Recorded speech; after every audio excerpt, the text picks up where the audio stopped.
ये मेरी last time की पहली स्लाइड थी, लास्ट स्लाइड थी। पहली स्लाइड जो मैं देने लगा हूं आप लोगों को, वो ये देने लगा हूं। और इसके बाद मैं सुनूंगा नहीं, मैं बात करता जाऊंगा, जिसके सवाल हो 1 घंटे के बाद हम लेंगे। जनरली आप लोगों की तरफ से एक सवाल मेरे पास आता है कि हम अपने जान का लोगों को इंश्योरेंस कैसे बेचें। और उसमें जनरली लोग क्या कहते हैं कि लोग, मुझे ट्रेनर जो भी मिलता है वो कहता है कि मैं अपने जान पहचान के लोगों से बात करूं, पर अगर मैं जान पहचान के व्यक्ति से बात करता हूं तो मेरे को अनफ्रेंड कर लेता है, मेरे से बात करना बंद कर देता है।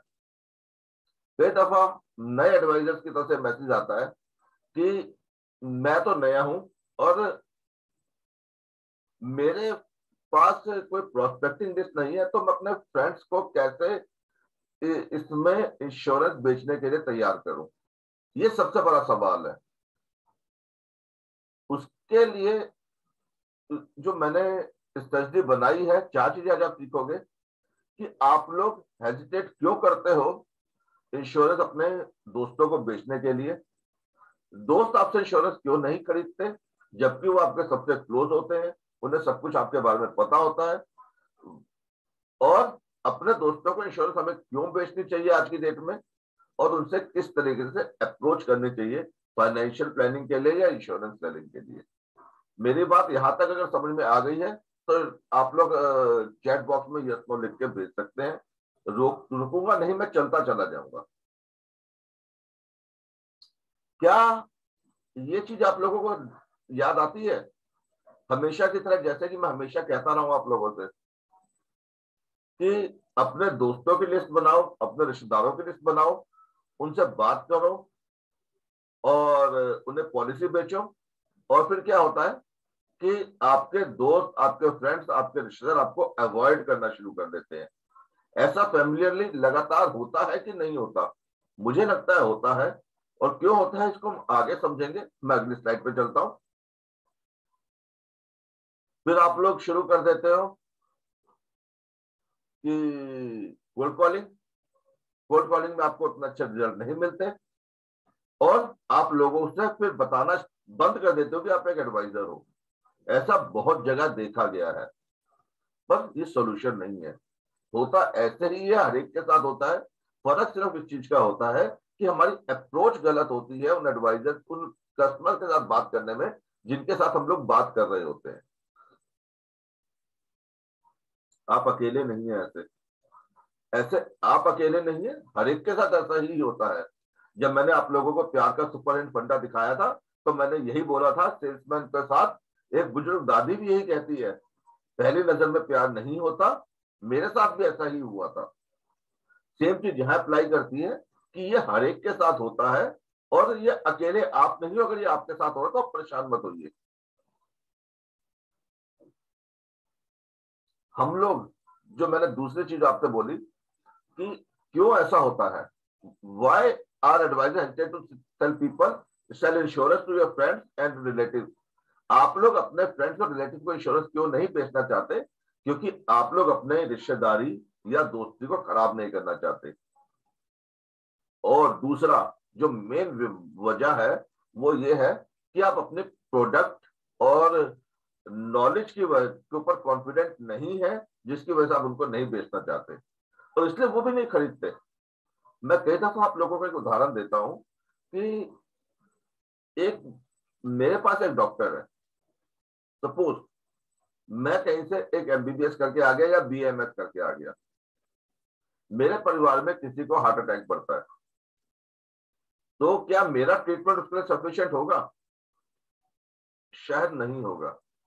मेरे से अच्छा कोई डॉक्टर दिखाई देगा मेरे परिवार को तो वो उसके पास लेके जाएंगे। सेम चीज आप लोगों के साथ होती है कि आप लोग जब कॉन्फिडेंट नहीं होते, और अगर मैं ये कह देता हूं कि नहीं मैंने तो एमडी किया हुआ है और मुझे इस चीज के बारे में बहुत अच्छी तरीके से पता है, तो क्या होगा कि वो मेरे से ट्रीटमेंट करा लेंगे, मेरे परिवार के लोग भी। और अगर मैं कॉन्फिडेंट नहीं हूं तो मेरे से नहीं कराएंगे। तो आपको उस चीज के लिए अपने नॉलेज अपडेशन नहीं होगी तो आप लोग नहीं आगे चल पाओगे। ये बिल्कुल क्लियर है। उन्हें आपकी प्रोफेशनल एबिलिटी पर ट्रस्ट नहीं है, आपकी प्रोफेशनल एबिलिटी उनको दिखाई नहीं देती, उनको आपके ऊपर ट्रस्ट नहीं है कि आप आगे इस चीज को चला पाओगे, इसीलिए वो लोग आपसे इंश्योरेंस नहीं लेते। ये एक मेन वजह है कि आपके रिश्तेदार आपसे भागना शुरू कर देते हैं, और फिर आप इस स्टेज पर आ जाते हो कि फ्रेंड्स आपको अवॉइड करना शुरू कर गए, और उसके बाद आप लोगों ने उनको बताना बंद कर दिया। तो हम इससे आगे चल रहे हैं। क्या करना चाहिए आपको इसके लिए? आपको इन दोनों चीजों पर काम करना चाहिए। नंबर 1, अपनी प्रोफेशनल एबिलिटी बनानी चाहिए। नंबर 2, उनके ऊपर ट्रस्ट डेवलप होना चाहिए उनका आपके ऊपर। ट्रस्ट डेवलप कहां से होगा? ट्रस्ट डेवलप यहां से नहीं हो सकता, ट्रस्ट डेवलप होगा दिल से।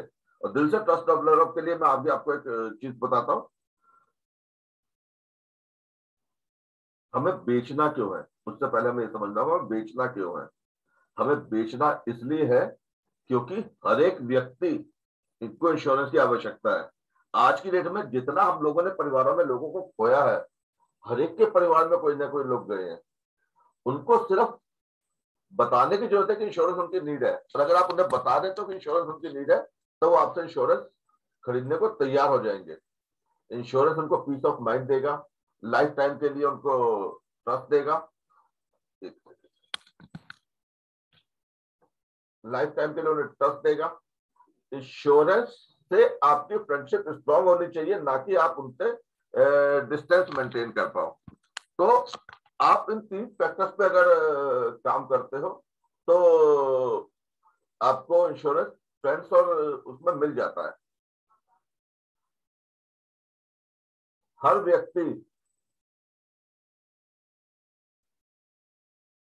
व्यक्ति इंश्योरेंस कराना चाहता है, और आपको भी उन लोगों के साथ काम करना चाहिए जिनको आप लोग पसंद करते हो। एक सेकंड, रिकॉर्डिंग रोकनी है कि प्रोफेशनल एबिलिटी और ट्रस्ट पे प्रॉब्लम आती है। आप लोगों को इस दोनों चीजों पे काम करना पड़ेगा। जब तक आप अपनी प्रोफेशनल एबिलिटी और ट्रस्ट पे काम नहीं करोगे, लोगों के प्रति ट्रस्ट डेवलप नहीं करोगे, लोग आपसे इंश्योरेंस नहीं कराएंगे। इंश्योरेंस क्यों नहीं कराया जाता, मैं आपको एक एग्जांपल देता हूँ। मेरे टीम के एक सदस्य है, हर 6 महीने बाद उसके आगे आ जाता है कि मैं इंश्योरेंस एडवाइजर बन के काम करना चाहता हूँ। 2 पॉलिसीज करके लाते हैं, उसके बाद 10 महीने कुछ नहीं करते। क्या उसके क्लाइंट्स को उसके ऊपर ट्रस्ट होगा? मुझे लगता नहीं होगा। अगर आपको लगता होगा तो आप सही जा रहे हैं, पर एक्सपीरियंस कहता है कि वो आज की डेट में पिछले 10 सालों में कभी भी 4 या 5 से ज्यादा पॉलिसीज नहीं कर पाए। तो अपने आप को, लोगों के ऊपर ट्रस्ट डेवलप करिए। हमें अपने दोस्तों को क्यों भेजना चाहिए? क्योंकि इंश्योरेंस की हर एक को नीड है। इंश्योरेंस एक life time peace of mind देने को तैयार है। इंश्योरेंस हमारी फ्रेंडशिप को लंबा खींचने के लिए हेल्पफुल है। जिस परिवार में आपने इंश्योरेंस की आवश्यकताओं को पूरा कर दिया, कभी कोई प्रॉब्लम आ गई उनको सॉर्ट आउट कर दिया, कभी उनकी कोई पॉलिसी में प्रॉब्लम आ गई आपने उसको सॉर्ट आउट कर दिया, तो वो लोग आपसे इंश्योरेंस कराएंगे ही कराएंगे।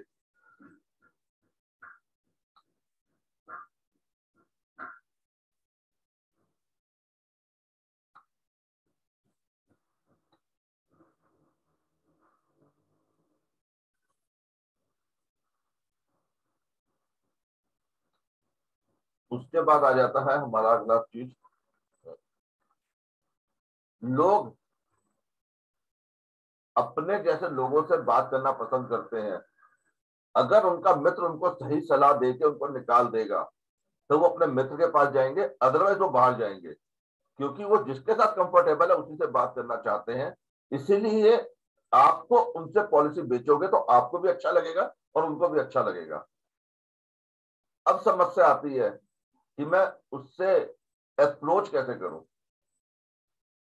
जनरली हम लोग जब भी कोई इंश्योरेंस एडवाइजर से बात करते हैं या टीम के मेंबर से मैं बात करता हूं, वो कहता है सर मुझे एक स्क्रिप्ट दे दो, मैं उससे जाके बात करूंगा और स्क्रिप्ट के हिसाब से बात करूंगा कि क्या है क्या नहीं है, कैसे है, क्यों है, क्या करना है।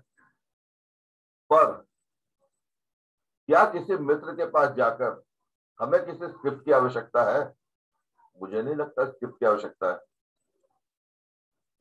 मेरे को सिर्फ उससे दिल से बात करनी है, उसके रिक्वायरमेंट को निकालना है, उसके रिक्वायरमेंट निकालने के बाद उसको एक सोल्यूशन देना है।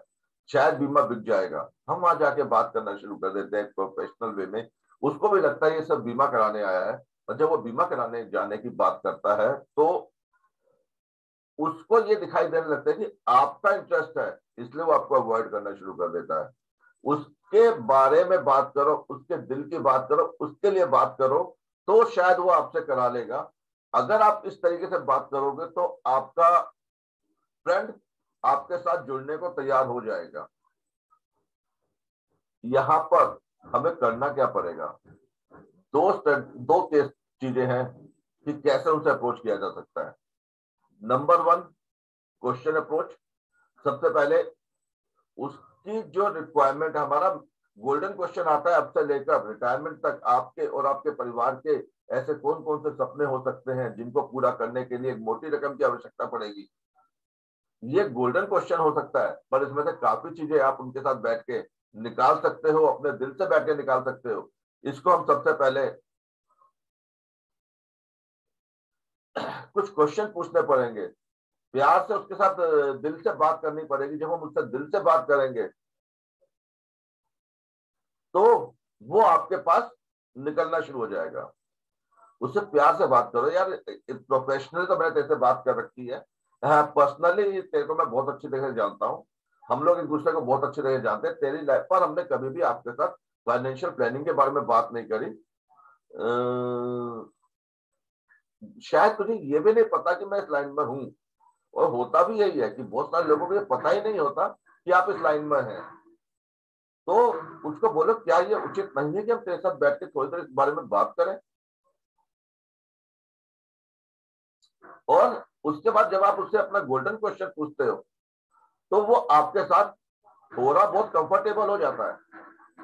आप इस गोल्डन क्वेश्चन को उससे पूछो, उसके बाद जब आप ये क्वेश्चन पूछ लोगे तो वो आपके साथ कंफर्टेबली बात कर पाएगा। अदरवाइज क्या होता है, जब आप उसके बाद सीधा जाके पॉलिसी की बात करते हो और उसको सीधा का सीधा बेचने की कोशिश करते हो, वो आपसे नहीं खरीदेगा। दूसरी चीज होती है केस स्टडी। उसको बोलो यार मैं ना पीछे 2 दिन पहले, सपोज मैं रूप किशोर जी के पास गया, रूप किशोर जी को 50 साल है और उनकी एक बेटी है एक बेटा है। मैं रूप किशोर जी के पास जाके बात करता हूँ, रूप किशोर जी मैं अभी ना पीछे कुछ दिन पहले एक व्यक्ति से मिला था जिसकी उम्र 50 साल थी, उसकी एक बेटी थी एक बेटा था, उसके परिवार में एक प्रॉब्लम आ गई।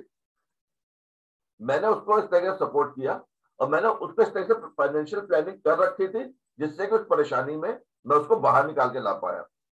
अगर हम उसे as a case study approach को दिखाएंगे, इनडायरेक्ट सेलिंग करेंगे, तो शायद वो हमसे पॉलिसी करा लेगा। जनरली फ्रेंड्स को ये नहीं लगना चाहिए कि आप उनके ऊपर थोपना चाह रहे हो, और वो थोप कर तब रहे हो जब आपके ऊपर उनको ट्रस्ट नहीं है, आपके ऊपर उनको आपका प्रोडक्ट नॉलेज कम है। और इसी के लिए मैं बार बार कोशिश करता हूँ कि आप लोग रेगुलर शाम की मीटिंग में आओ, और शाम की मीटिंग में आओगे तो आप लोगों को इस चीज की तैयारी होती रहेगी। तो हम लोगों ने इसमें क्या समझा? नंबर 1, हम लोग इसलिए नहीं कराते इस पॉलिसी बेचते अपने साथियों को क्योंकि हम लोग अपने प्रोडक्ट के प्रति कॉन्फिडेंट नहीं होते, और हमारे को ये लगता है कि अगर हम ऐसा करेंगे तो हमारे दोस्त हमसे छूट जाएंगे। हमें दूसरा चीज चाहिए कि प्रोफेशनल एबिलिटी और हमारा ट्रस्ट उसके ऊपर बढ़ जाए। हमें ये दूसरी चीज उसके लिए करनी पड़ेगी, तभी वो हमारे पास जुड़ेगा। उनको इंश्योरेंस की आवश्यकता है, ये इस चीज से पता लगता है कि हर एक व्यक्ति जो भी हमारे साथ जुड़ा हुआ है उसको इंश्योरेंस की नीड है। हमें अपने दोस्तों को इसलिए बेचना चाहिए। अपने फ्रेंड को आप पीस ऑफ माइंड दे सकते हो। इंश्योरेंस आपकी फ्रेंडशिप को लंबा समय तक जिलाने में मदद करेगा अगर आप उनको सही और रीजनेबल सॉल्यूशन दोगे। हमेशा जो भी कन्वर्जेशन स्टार्ट करो वो एक अच्छे क्वेश्चन से करो या उसके साथ एक केस स्टडी के साथ करो। अगर आप ये चीजें करना शुरू करोगे तो मुझे लगता है कि आप अपने फ्रेंड्स को इंश्योरेंस बेचने में सक्षम हो जाओगे। मैं इससे आगे चलने की कोशिश कर रहा हूं धीरे धीरे कि अगर हम दोस्तों को बीमा बेच सकते हैं तो स्ट्रेंजर्स के तो कैसे बेचें। अगले 15-20 मिनट में हम ये सीखेंगे कि हम लोग स्ट्रेंजर्स के साथ कैसे बात करें।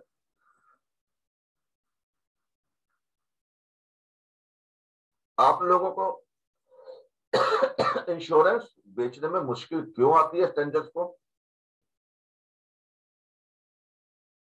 हमें ऐसा क्या प्रोसेस अडॉप्ट करना चाहिए जिससे हम स्ट्रेंजर्स को पॉलिसी बेच पाए, और एक कोल्ड लीड को कैसे अप्रोच करना चाहिए, इसको चलाने के लिए हम थोड़ा सा फिर आगे चलते हैं।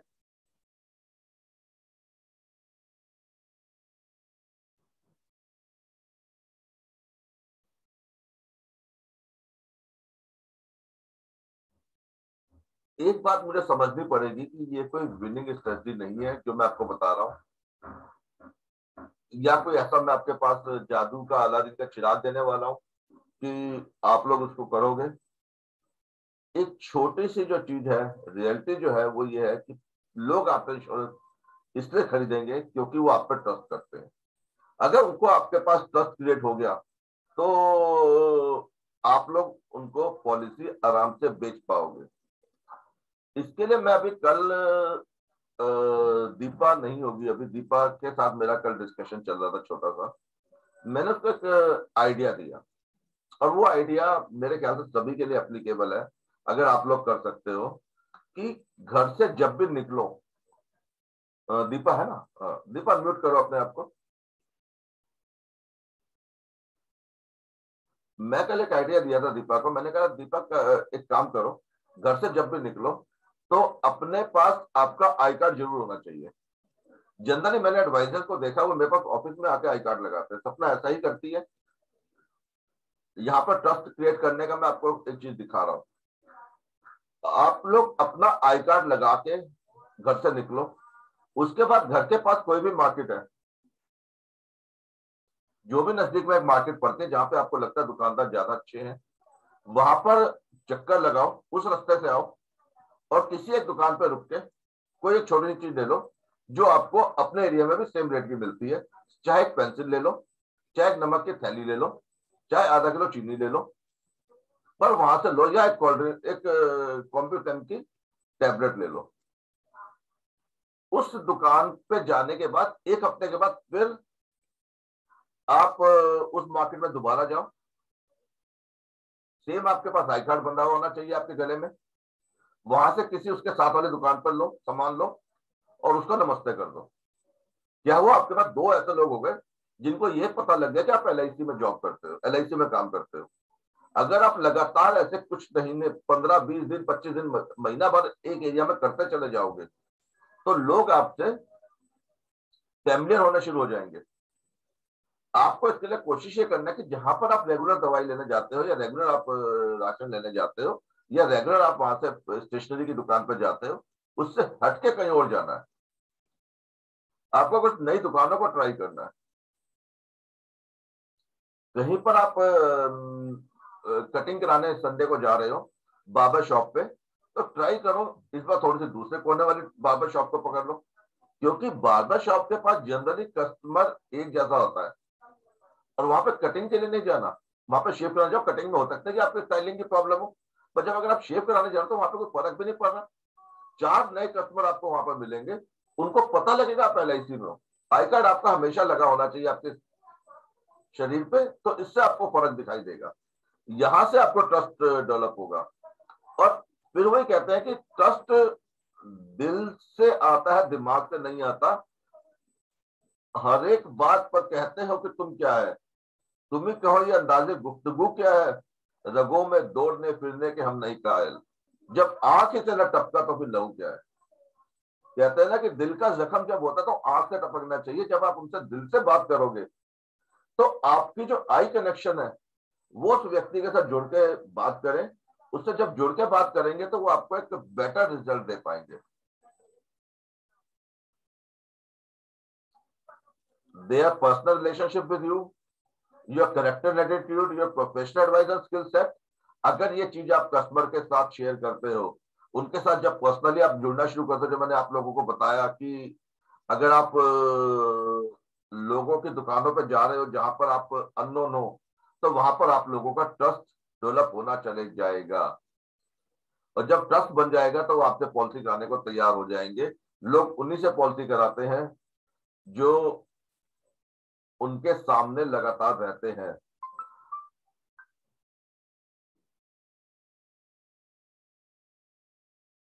पोजीशन क्या है, हमारे को क्या करना पड़ेगा। सबसे पहले हमारे पास कोल्ड लीड आएगी, उससे वार्म लीड में कन्वर्ट करना पड़ेगा, वार्म लीड से हॉट लीड में कन्वर्ट करना पड़ेगा। मुझे लगता है ये कुछ चीजें आपको पता है कि कोई व्यक्ति आपके पास आया, पहले वो आपको जानता नहीं था, जानने के बाद जान पहचान हुई, आपसे तुम, तुमसे तुम, तुमसे तू हो गए, तो जान पहचान हुई, जान पहचान होने के बाद वो आपका थोड़ा सा स्ट्रॉन्ग कैंडिडेट बना, और उसके बाद जब उसे ऐसी जगह पहुंच गया कि आपने हथौड़ा मारा और लीड मैच्योर हो गई। कोल्ड लीड में प्रॉब्लम क्या आती है कि आपको उसकी प्रॉब्लम का ही नहीं पता होता, आप एक दूसरे को नहीं जानते। वार्म लीड में क्या होता है कि आप उसकी प्रॉब्लम समझ चुके होते हो, वो आपको जान चुका होता है, आप उसको जान चुके होते हो, ये जनरली रेफरल से मिलती है। और जब हॉट लीड होती है, आप उसकी सारी प्रॉब्लम्स को समझ चुके होते हो और आप उसको बेचने को तैयार होते हो, वो आपसे खरीदने के लिए तैयार होता है। वो सिर्फ इसीलिए वेट कर रहा होता है कि आप उसको क्या देने वाले हो। जो आप उसे देने को तैयार हो जाते हो प्रोडक्ट, वो इमीडिएट आपसे परचेज कर लेता है। स्ट्रेंजर्स के साथ ये होता है, इसलिए मैंने आपको बोला कि आप लोगों के साथ दुकानों पर जाना शुरू करो, लोगों से मिलना शुरू करो, लोगों का फेथ क्रिएट करना शुरू करो। कोई भी नई दुकान खुलती है तो महीना, 2 महीने, 3 महीने तो लोगों को पहचानने में लग जाते हैं। पर पहचान जब होती है, जब आप लोगों के पास जाना शुरू कर देते हो, लोगों को मिलना शुरू कर देते हो, लोगों के पास चले जाते हो और लगातार उनसे बात करते हो, तो आपका जो उनसे रिलेशनशिप बिल्ड होता है, वही आपको बिजनेस देने में मदद करता है। कोल्ड लीड को होल्ड लीड में कन्वर्ट करने के लिए हमें करना क्या चाहिए, आइए थोड़ा सा इस बारे में बात करते हैं। क्योंकि हमारा मेन पर्पस तो यही है ना कि हमारे को कोई बंदा व्यक्ति मिलता है और हम उसे हॉट लीड में कन्वर्ट करें और उससे हम बेच सकें। जनरली हमारे बहुत सारे एडवाइजर अपने क्लाइंट्स को छोड़ देते हैं 2 से 3 मीटिंग के बाद, जबकि कन्वर्ट करने में कस्टमर को जनरली 80% प्रोस्पेक्ट 5वीं मीटिंग के बाद कन्वर्ट होते हैं। आप अपने बारे में सोचो कि क्या पहली बार में जब मैंने आप लोगों को, जिनको मैंने अप्रोच किया था, क्या वो मेरी टीम में जुड़े थे? या अपनी पुरानी सेल्स पर ध्यान दो और सोचो कि क्या हमारी 100% सेल पहली मीटिंग में हुई है। नहीं, पहली मीटिंग में जाके आप चेक जरूर ला सकते हो, पर उसे चेक लाने के लिए उसको कम से कम आपको 3 से 4 या 5 बार उससे बात करनी पड़ी होगी, उसे प्रोडक्ट समझाना पड़ा होगा, उसे सब कुछ तैयार करना पड़ा होगा, तो वो 4 मीटिंग्स भी उसमें काउंट होंगी।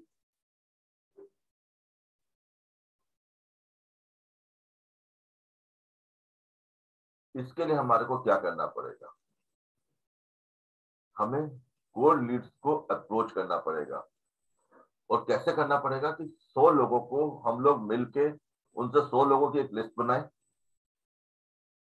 उन लोगों से बातचीत करें, बातचीत करने के बाद उनको अपने सर्कल में लाएं। मैंने इसीलिए कहा नई निच में घूमना शुरू करो, नई मार्केट में घूमना शुरू करो। मैं कल भी किसी एडवाइजर से बात कर रहा था, मुझे याद नहीं है, मैंने उसको कहा कि तुम कहाँ मूवमेंट करते हो, उसने मुझे बताया कि मेरा सारा का सारा काम गांधीनगर का एरिया है।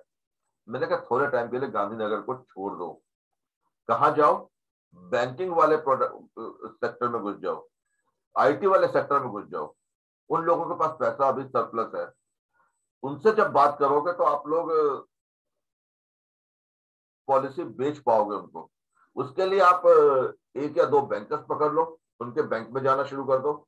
नहीं पकड़ पाते हो तो क्या करो, किसी भी बैंक में चले जाओ, वहां पर जाके अपना विजिटिंग कार्ड दे दो, पूछो कि मुझे अपने बच्चे का अकाउंट खुलवाना है, इसके लिए क्या फॉर्मेलिटीज होंगी। किसी पड़ोस में आईटी वाला बंदा बैठा हुआ है, उससे कोई भी एक आईटी का सवाल कर लो, बड़ा खुश होता है बंदा ट्रेनिंग देके दूसरे को समझा के। धीरे धीरे उससे रिलेशनशिप डेवलप करो, उसे अपने प्रोफेशन के बारे में बताओ, उससे लीड्स लो। एक तो ये धीरे धीरे आपके साथ स्ट्रांग होता जाएगा। उसके बाद जब भी उससे कोई भी प्रोफेशनल चीज हो, उससे शेयर करो। रिलेशनशिप बिल्डिंग और अपनी वैल्यूज को डिमोस्ट्रेट करना, ये आपको एक कोल्ड लीड को हॉट लीड में कन्वर्ट करने का तरीका है।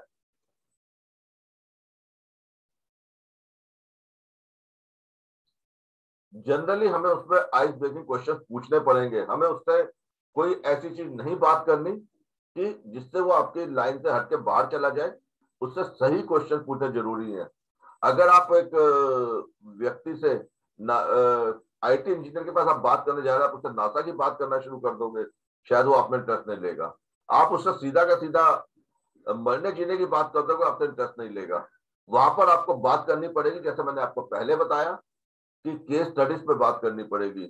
कि अभी ना मैं एक सॉफ्टवेयर इंजीनियर से मिला था पिछले 4 महीने पहले। उसके साथ ये उसको मैंने रिकमेंड किया था, क्योंकि उनके पास आजकल वर्क फ्रॉम होम में इनकम बहुत बची हुई है। वो अपने आप को अगर आपसे रिलेट कर पाएगा वही करेगा।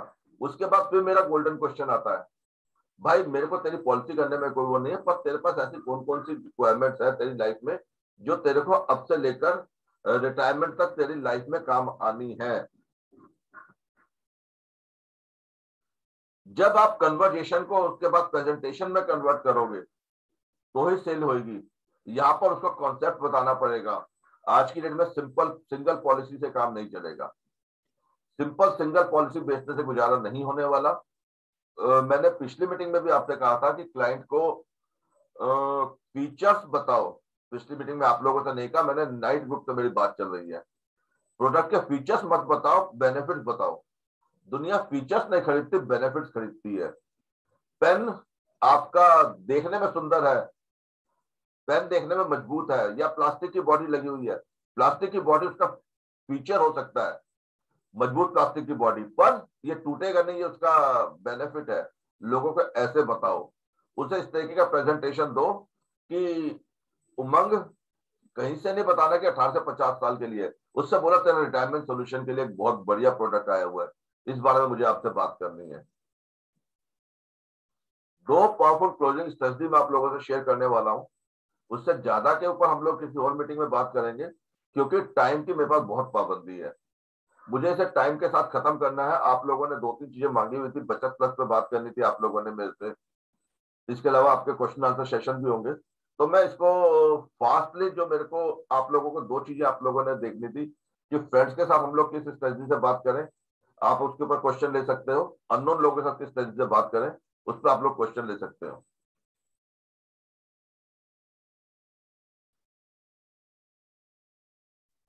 कई दफा हमारे को एग्जेम्प्टिव क्लोज, ये इस बारे में ज्योति ने बहुत अच्छी चीज बताई थी कि मैं जब भी जाती हूँ उसके पास जाके मैं ये समझ के जाती हूँ वो मेरे से पॉलिसी कराने को तैयार होता है। मैं जाके उसके पास फॉर्म रखती हूँ और उससे क्वेश्चन आंसर शुरू कर देती हूँ। हमें भी यही करना है कि सीधा क्लाइंट के पास जाना है, उसे प्रोडक्ट समझाना है। अब प्रोडक्ट समझाने के बाद समझ लेना है कि क्लोज हो गया केस। जब वो केस क्लोज हो गया, हम उससे बात करना शुरू करते हैं फॉर्म निकालने के बाद कि सर नॉमिनेशन में किसका नाम रखूं। बेनिफिशियरी तो आपकी बेटी होगी ना, जिसके लिए आपने सपना देखा है। और क्या कहते हैं, आप अपना पूरा नाम बताओ, नाम के स्पेलिंग क्या है। चेक बुक निकालो, चेक पे LIC ऑफ इंडिया में ये वाला कैश देंगे या चेक देंगे। जब आप इस तरह के क्वेश्चन उससे पूछना शुरू करते हो तो ये एग्जेम्प्टिव क्लोज वाला मेथड यूज होता है, और वो क्लाइंट अननेसेसरी थोड़ा सा आपके साथ तैयार हो जाता है। इसमें आपका फेस एक्सप्रेशन, यस नो करने का तरीका, मुंह को ऊपर नीचे करने का तरीका, अगर आप मेरे फेस को देख पा रहे हैं तो देखिए कि मैं अगर किसी चीज को मना कर रहा हूं तो मैं गर्दन left to right, right to left कर रहा हूं। पर अगर किसी चीज को मैं समझाना चाह रहा हूं तो मैं आपको ऊपर से नीचे गर्दन करके कर रहा हूं, क्योंकि सामने वाला भी आपको इसी तरीके से साइकोलॉजिकली डील करेगा।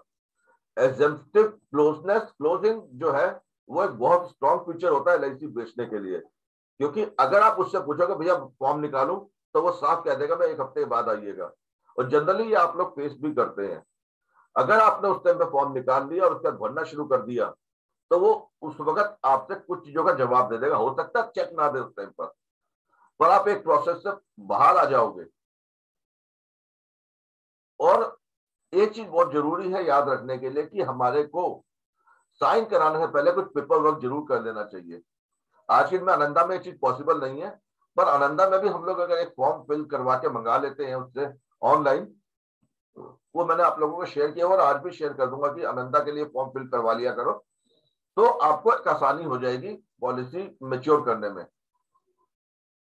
ऑप्शन क्लोज,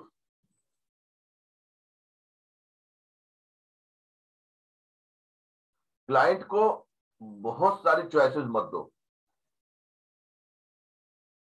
बहुत सारी चॉइसेस मत दो। उसने आपसे कहा मैं अभी पॉलिसी नहीं कराऊंगा, आप उसे पूरा प्रेजेंटेशन दे दो, सब कुछ समझा दो, उसके बाद उसे ऑप्शन दे दो कि अच्छा 16 साल की पॉलिसी करानी है या 21 साल की पॉलिसी करानी है। सर 15,000 पर ठीक रहेगा या 20,000 ठीक रहेगा। ज्यादा ऑप्शन मत दो उसको, उसे एक एक चीज के ऑप्शन देते रहो, उसे क्लोज करते रहो, प्रीमियम निकाल के शेयर करो, फॉर्म निकालो, उसे एग्जम्पशन क्लोज पे लेके आओ कि आपने को लग गया कि उसने क्लोजिंग कर ली, फॉर्म के फिलिंग करनी शुरू करो, 10 क्वेश्चन भरो, डॉक्यूमेंट्स मांगो, फॉर्म पे सिग्नेचर कराओ, चेक लो और निकल लो। उससे ज्यादा उससे बात करने की जरूरत नहीं है। मैंने जैसे आपको बोला कि क्लाइंट और आपके बीच में जैसे जैसे ट्रस्ट बढ़ता जाएगा, आपकी क्लोजिंग रेशियो हाई होती चली जाएगी, उसमें मुझे कोई भी डाउट नहीं है।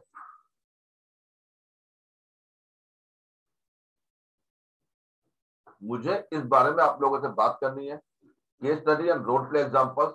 इसके लिए मैं अगली मीटिंग को ओपन हाउस मीटिंग रखूंगा, जिसमें मैं आप सब लोगों से बात करूंगा, कुछ आप लोग केस स्टडीज करोगे, कुछ रोल प्ले करोगे, और हम इवनिंग मीटिंग में इस चीज को हम लोग रोज कर ही रहे हैं। तो आप लोग अपने माइंड में ये रखिए कि हम जितना इस पर प्रैक्टिस करेंगे उतना हम लोगों को फायदा होने वाला है।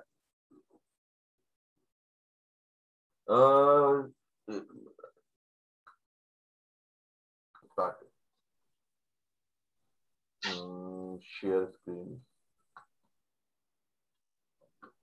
स्क्रीन आ रही है क्या आप लोगों के पास कोई? नहीं सर, अभी तक नहीं आई, अब आ रही है। अभी मैं आप लोगों को 3 चीजें बताऊंगा।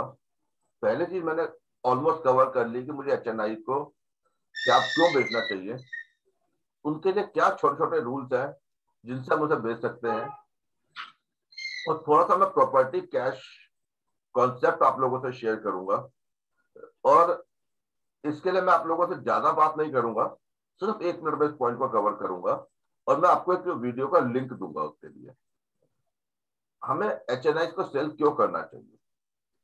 पहली बात यह है कि जो मैंने आप लोगों को बताया कि छोटे छोटे कदमों से दरिया पार नहीं हो सकता, दरिया पार करने के लिए हमारे को छलांग लगानी पड़ेगी। आज की डेट में मैक्सिमम लोग एचएनआई वाले कैटेगरी में आ रहे हैं क्योंकि उन लोगों के पास परिवार में 2-2 इनकम है।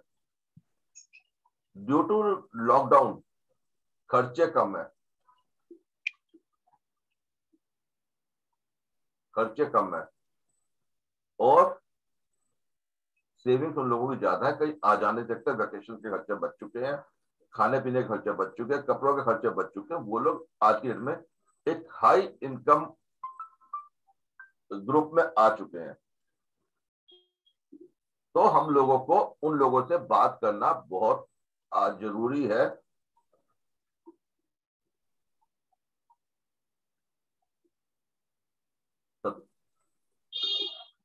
इसका एडवांटेज आप लोगों को क्या होने वाला है, मैं उनके एडवांटेज की बात नहीं कर रहा। सबसे पहला एडवांटेज आप लोगों को होने वाला है कि आप हायर इनकम में आ जाओगे। रीजन नंबर 2, आप एमडीआरटी, टीओटी, सीओटी के लेवल पे आने में आपको आसानी होगी। इसीलिए जरूरी है कि आप एचएनआई से बात करना शुरू करो। जो 3 सिंपल रूल्स है उन लोगों से डील करने के लिए। नंबर 1, उनके पास टाइम नहीं है, उनके लिए पैसा है, टाइम ही पैसा है। तो वो लोग क्या करते हैं कि जितना आप उनसे शॉर्ट टर्म में बात करोगे वो आपसे पॉलिसी करा लेगा। उसे बहुत छोटे में आप सोल्यूशन दे दो। जिस तरीके से हम लोगों ने भी ये शुरू किया कि अपनी सीरीज जो मैंने पिछले वीक से शुरू की है, मैंने बहुत छोटे छोटे पॉइंट्स लेके आप लोगों को मैं फटाफट फटाफट फास्ट फास्ट लेके जा रहा हूँ। आपका क्लाइंट भी आपसे यही एक्सपेक्ट करता है, वो भी यही चाहता है कि आप उसे थोड़े टाइम में छोटी चीज बता के काम करे। दूसरा, उनको कस्टमाइजेशन चाहिए। उनको ये नहीं चाहिए कि आप कोई बहुत बड़ा 4 या 5 ऑप्शन दे दो, भैया तू 914 ले ले, या तू 933 ले ले, या 936 ले ले, या 942 ले ले। नहीं, उसको एक कस्टमाइजेशन दो जो उसके सोल्यूशन के साथ मैच करता हो, कि उसके बच्चे के एजुकेशन के लिए ये है, उसकी ओल्ड एज के लिए ये है, उसके मेडिकल प्रॉब्लम्स के लिए आपके पास कैंसर केयर है, उसके हेल्थ के लिए आरोग्य जीवन है, और जो तू पैसा यूलिप में लगा रहा है उसके लिए तेरे पास हमारे, जो पैसा तू म्यूचुअल फंड में लगा रहा है उसके लिए आपके पास यूलिप है। रूल 3, उनके साथ ज्यादा पीछे पड़ने की जरूरत नहीं है। अगर आप उन्हें पुश करोगे तो आपसे दूर चले जाएगा, क्योंकि उन लोगों को आदत होती है, कोई भी HNI आज की डेट में बिना गूगल देखे आपसे बात नहीं करता। जो आप उसे समझा के आए हो वो उस पर एक बार समझने की कोशिश करेगा, गूगल पे वेरीफाई करेगा, उसके बाद वो आपसे लेगा। आज की डेट में इन लोगों के लिए cash concept presentation, property and cash concept presentation इनके लिए काम आएगा। ये आप लोगों को पीछे विनोद खोले जी का मैंने मीटिंग का एक लिंक दिया था आप लोगों को, अगर आपने नहीं सुना तो उसे समझना। मैं आपको इसके थोड़े से पॉइंट निकाल के रखे हैं जो मैं आपको दिखाना चाह रहा हूं। आज की डेट में प्रत्येक व्यक्ति के पास मल्टीपल प्रॉपर्टीज है। वो आपके कहने पर प्रॉपर्टी बेचेगा तो है नहीं। अगर मैं किसी वक्त हेमंत को बोलूं कि भैया तो एक फ्लैट बेच के पैसा अपना शांति में लगा ले, तो वो शायद नहीं लगाएगा, पर और वो चाहेगा कि मैं अपनी जनरेशन को प्रॉपर्टी देके जाऊं। वो लोग जनरली एसेट एक्युमुलेशन में बिलीव करते हैं, ना कि इनकम एक्युमुलेशन में। और हमें उनको बिलीव कराना है कि आप किस तरीके से इनकम को बढ़ाओ अपनी, जो कि आपकी जनरेशन के काम आए। आज का HNI एक अपने 2 या उससे ज्यादा प्रॉपर्टी रखता है, अपनी प्रॉपर्टीज को अपने बच्चों में देना चाहता है, उसकी रेंटल यील्ड से वो अपने लिए पैसिव इनकम बनाना चाहता है रिटायरमेंट के बाद। आज का कस्टमर ये है, पर मार्केट की हालत क्या है कि उसके लिए आज की डेट में ये चीजें है ही नहीं। मकान प्रॉपर्टी की हालत बिल्कुल कम हो चुकी है, मकान बिल्कुल लोगों के कोई रिटर्न दे नहीं रहे। कोई प्रॉपर्टी खरीदते हैं तो वो रेंट पे नहीं चल रही, उसके मेंटेनेंस के खर्चे, बारिश वगैरह पे जो उनके ऊपर खर्चे होते हैं वो उन लोगों को मार देते हैं। अगर हम उनको ये समझाते हैं कि एक इंश्योरेंस ऐसा है कि आप अगर मुझे प्रॉपर्टी 10 लाख की प्रॉपर्टी अगर आप बच्चे को देते हो, उसके बदले में आप उससे इनकम एसेस कर रहे हो, मैं ये करूंगा कि आपको मैं एक ऐसा कॉन्सेप्ट दूंगा ई प्रॉपर्टी का, जिससे कि आपके परिवार की इनकम गारंटेड बनती चली जाए। तो शायद वो आप लोगों से पॉलिसी करा लेगा। उनको बोलो कि जो आप पैसा आपके पास जुड़ता जा रहा है वो आप एक ऐसी जगह पर लगाओ जिससे कि आपका इनकम बन जाए, गारंटेड इनकम बन जाए आज से 10 साल बाद उमंग की शेप में। तो मुझे लगता है ये चीज आसानी से बिक जाएगी आप लोगों की। उनको बनिस्पत ये कहने के कि आप डिफरेंट डिफरेंट प्रॉपर्टीज में लगाए जाओ, उससे रेंट से आपका घर चले। नहीं, रेंट लो, 15 साल उस रेंट को अपना एक्युमुलेट करो जीवन उमंग में। 15 साल के बाद आपके बच्चे के लिए एक ऐसी चीज बन के सामने आ जाएगी जो उसकी फैमिली के लिए बहुत कामगार होगी।